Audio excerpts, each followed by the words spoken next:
और अब रुक करते हैं झारखंड का, जहां नए वक्फ कानून को लेकर राजनीतिक बयानबाजी तेज हो गई है। बड़बोले मंत्री और कांग्रेस विधायक इरफान अंसारी ने झारखंड में इसे लागू न करने का बयान देकर आग में घी डालने का काम कर दिया है।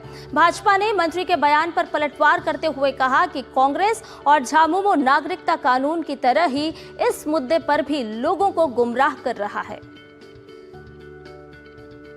नए वक्फ कानून पर झारखंड में राजनीतिक बयानबाजी तेज।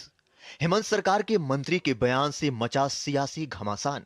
मंत्री इरफान अंसारी के बिगड़े बोल, कहा नहीं लागू होने देंगे वक्फ कानून।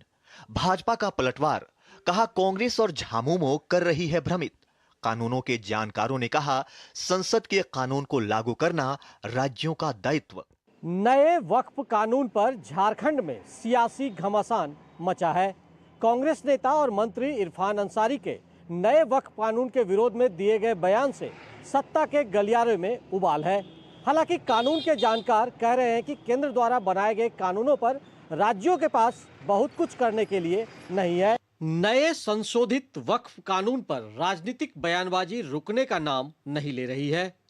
वक्फ विधेयक में संशोधन का शुरू से ही विरोध कर रहे कांग्रेस ने अब वक्फ कानून बनने के बाद झारखंड में नया राग अलापना शुरू कर दिया है।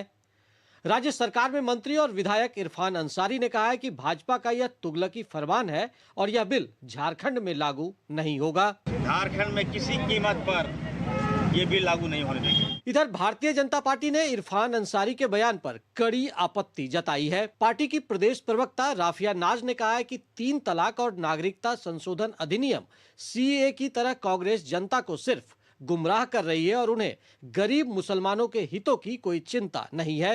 ये वोट बैंक पॉलिटिक्स के लिए एक र्यूमर है, तो हमें भी सोचने और समझने की आवश्यकता है कि हम इस र्यूमर में फंस करके वोट बैंक पॉलिटिक्स का शिकार न बने। इधर कानून के जानकारों का मानना है कि संविधान के मुताबिक संघ और राज्यों के अपने अपने क्षेत्राधिकार है।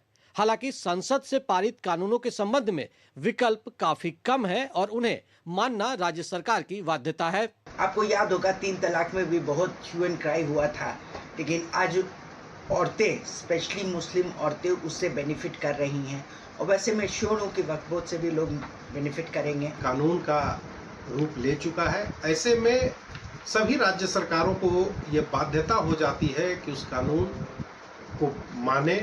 इधर जिस मुस्लिम समाज के लिए इस कानून को मूर्त रूप दिया गया है वो भी इससे खुश है।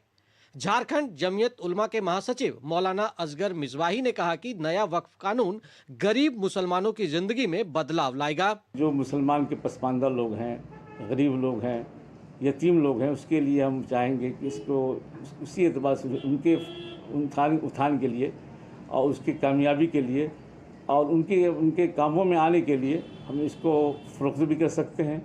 वक्फ कानून को लेकर झारखंड में पक्ष विपक्ष की अपनी दलीलें हैं, जिस पर राजनीति भी खूब हो रही है। मंत्री इरफान अंसारी अपने बड़ बोलेपन के लिए जाने जाते हैं, लेकिन कभी कभी कांग्रेस के ये बयानबीर पार्टी को मुश्किलों में डाल जाते हैं। ताजा मामला नए वक्फ कानून से जुड़ा है, जिस पर उनके आलाप ने नया राग छेड़ा है, जो लंबे समय तक झारखंड में गर्मी के मौसम में राजनीति के पारा को गरमाए रख सकता है। डीडी न्यूज के लिए रांची से विकास के साथ मैं दिवाकर कुमार।